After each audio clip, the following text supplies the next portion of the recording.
folks, this is all the fruit. And when going to a warm and dry place, I like to forage and snack on dates. I'm usually very successful with this when going to the Canary Islands, sometimes going to Arabia, even going to crazy tropical places like Southeast Asia. Sometimes you might get a couple dates of an ornamental tree. And when I'm here in Malaga, the most tropical city of Spain and of all of continental Europe, I also want dates. And it's not like I cannot get dates here. Over 1,000 years ago, the Arabs introduced the Arabian Date Palm, this one here, Phoenix dactylifera, as a fruit tree to the Iberian Peninsula. And those invasive parakeets, they know what's good. They are nesting in this date palm, and once the fruits are ripe, they will munch on them. Yeah, once the fruits are ripe is the operative word. We are now in May. This you can see, those palms, they are just starting to flower. Those two, okay, they are in a shadier position. They have enough parakeet nests, but they don't have a single flower. And those are not the only dactyliferas I've checked. I've checked hundreds of palms in the last 2 weeks to find something edible. Well, it's May. It's a wonderful time for flowers and greenery, but not really for fruits. And after a super dry year here in the southeast of Spain, in the area of Valencia, I actually managed to find edible dates. They were not rotten because there hadn't been any real rain for months, but they were growing quite well because the palm was growing in a park that was well watered. However, now coincidentally I know that last winter was pretty rainy, so all the old Phoenix dactylifera, they are probably all rotten. And after checking hundreds of trees, I found only 2 that had something resembling full-size fruits, and they were both totally rotten. But I want dates. I mean, it's not like they don't have dates here. There is still the area of the town of Elche in southeastern Spain where they still have this as a main cash crop. And so I also want to harvest dates. Well, if the normal dactylifera doesn't have fruits, maybe some other species. This here is a tiny date palm species, and this is one of the biggest specimens I've ever seen. This is over 4 meters tall and must be ancient. This is Phoenix robelanii, a date palm which usually doesn't grow over 2 meters tall. It has rice corn sized fruits which are pretty tasty, but while I see a couple inflorescences there, no fruits. This here could be a Phoenix reclinata. Usually reclinata grow in groups, in clusters. This grows single, but I would say yeah, it could be a reclinata. It looks a lot like a reclinata, but it could also be a lot of other palm species, but also no fruits. Another robelanii, also very tall, very old, no fruits. I want a date. I want a date.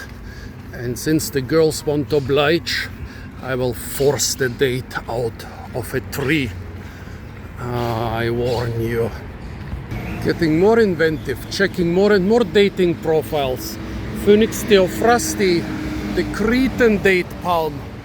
Old inflorescences, but nothing new. If you think this is a date palm, this is in the Sucadeci. You could confuse it with a date palm, but it's definitely not.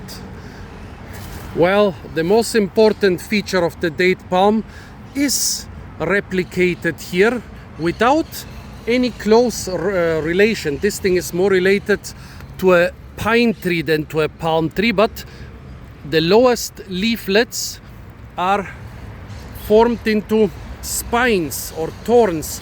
This is a feature of the date palm. However, the upper leaflets are also spiny, which doesn't coincide with the date palm.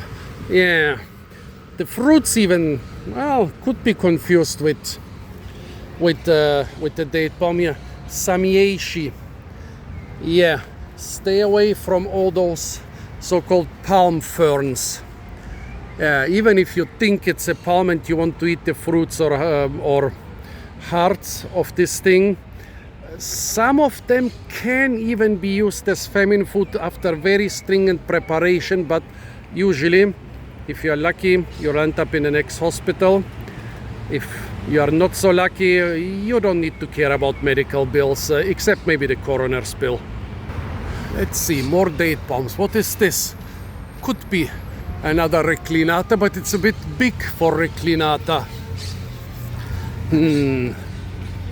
There are a lot of date palms in this Parque de Malaga, which actually should be rather called the Botanic Garden of Malaga, but Malaga has a big collection of botanic gardens. Probably that's the reason they don't call it the Botanic Garden. Not sure which one this is, but yeah, again, no fruits. Finally, fruits. They are ripe, they are hanging low, but beware. Look at the leaves, the lowest leaflets, and no thorns beneath the lowest leaflets, meaning this is not a date palm. The fruits might look like round dates, the whole thing might look like a date palm, but it's a totally different palm. So if you don't know what it is, better don't eat it, because if you do, if I remember right, the fruits are pretty rich in oxalate and they'll sting up your mouth. That definitely looks like a date palm, but which one? Not so sure. It is flowering. It has hot inflorescences, but yeah, let's check. Is it the date palm? Leaflets, leaflets, leaflets. Leaflets gradually turning into spines. The lowest leaflets are just spiny. Yeah, definitely a date palm, but no fruits. Same goes for this quite big cluster here. Another species of definitely date palm here. Very different growth habitus, but again nothing. This here might be Phoenix rupicola. I harvested rupicola in this part of the park. I remember this rock a couple years ago, and the fruits were probably low hanging at the right time, but nothing, no fruits yet. I want dates. Who doesn't? But even if any of those things had fruits, those species are usually quite rare in cultivation. Apart from the tiny Phoenix robeleni, most of them will only be found in botanic gardens and collections like this one. But how can you reliably and out of season get dates when you are in those areas where palms grow, except if you go to the supermarket and buy some, of course. Introducing the most common ornamental date palm in the world, Phoenix canariensis, the Canary Island date palm. It is more commonly used than the Arabian date palm for a lot of different reasons.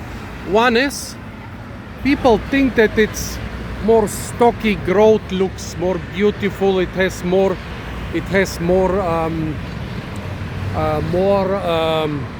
fronds. The fronds, I think, also have more leaflets. In Malta they grow this because it has more fronds, because they're catching some type of fish which they lure with those fronds. But in most areas they use it. This is when some botanists try to find out why people prefer planting canariensis instead of dactylifera.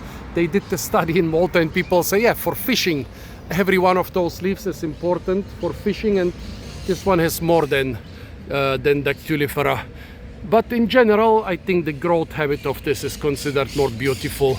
Of course, the parakeets also nest in them, in the tallest trees.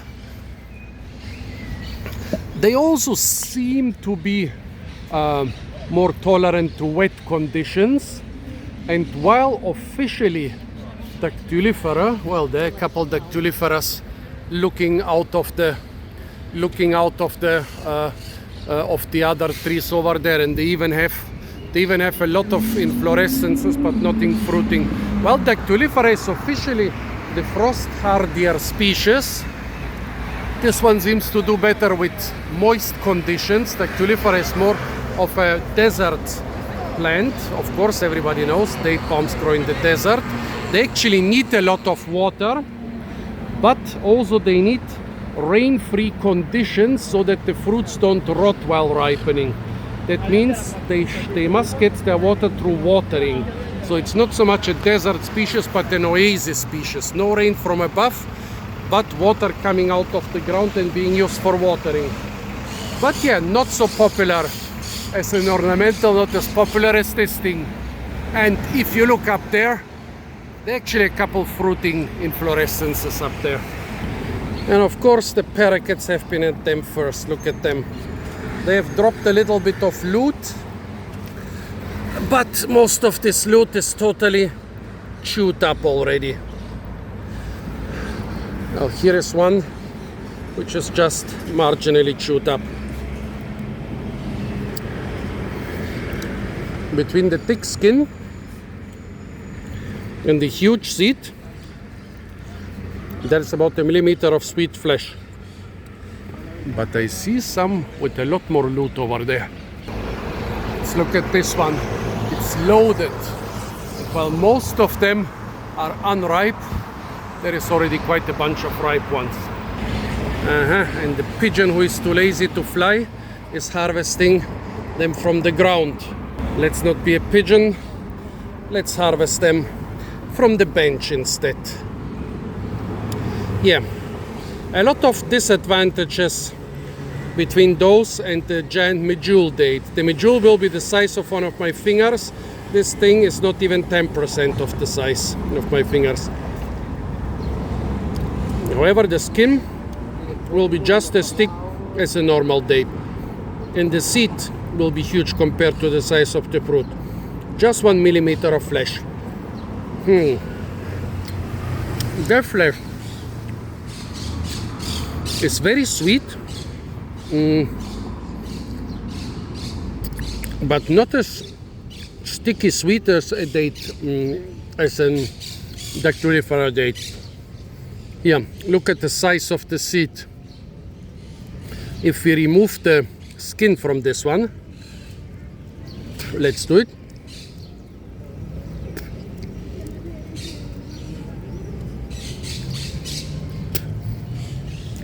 The size difference is minimal. The size difference is what you eat. So sweet, but not incredibly sweet like a Dactylifera date. Or let's say like most Dactylifera dates we get in the West, because in the Middle East and North Africa they have a lot of not so sweet Dactylifera varieties, which they use either to feed animals or for uses where you don't need a lot of sweetness. Also the flavor reminds me of a date. Many palm fruits have kind of a datey flavor. This one is even more close to a normal date, but the flavor is not so strong. Also, those are, I think this was enjoyed by some insect. Those are also prone to rotting on the tree. There hasn't been real rain here for the last couple of weeks, so the fruits are quite good. But if there is too much rain while they ripen, they will also rot. They are not as susceptible to rotting as Dactylifera, but they are not safe from it either. So yeah, you will, I don't think you can, well, probably you can forage enough of those to get filled up, but it's going to be a lot of work. Is it worth it? Yeah, definitely. If you want to forage dates and you don't find any Dactylifera around, it's definitely worth it. Yeah, calorie wise probably not so much, but experience wise. Yeah, you recognize the Canarienses from the Dactylifera by the usually considerably stockier growth. Also, usually at the same age, a dactylifera will be taller than Canariensis. Canariensis usually has more fronds, and they play more into yellowish greenish, while dactylifera plays more into grayish bluish greenish. Also, the fruits will be much smaller in Canariensis. They will not be that tasty, but still good enough. I like them. I like them that they are available more often, because Canariensis is more commonly grown as an ornamental. It's grown in more different climates. By the way, in the Canary Islands, it also occurs in a lot of different climates. From the sea all the way to over 1,000 meters. In desert-like conditions, also in almost rainforest-like conditions. So yeah, it's more common than dactylifera in cultivation. It is, somehow it seems to be, oh, there is another one that's loaded. Somehow it seems to be in season longer or more often, or I don't know what's than dactylifera. The fruits don't seem to be that susceptible. Yeah, look at that. So many Canarienses are in season, and I've seen only 2 dactyliferas with rotten fruits where you could argue they're in season. But here I see 6 or 7 on this road alone. Yeah, unfortunately, yeah, size-wise, taste-wise, flavor-wise, they are not that great. Tell me what you think about foraging for Canariensis dates instead of dactylifera dates. Apart from that, stay tuned for a lot more fruit videos from the beautiful and incredibly fruit-rich city of Malaga. Maybe the most fruit-rich, definitely the most tropical city in all of Europe. And of course, don't forget to like, share, comment, and subscribe.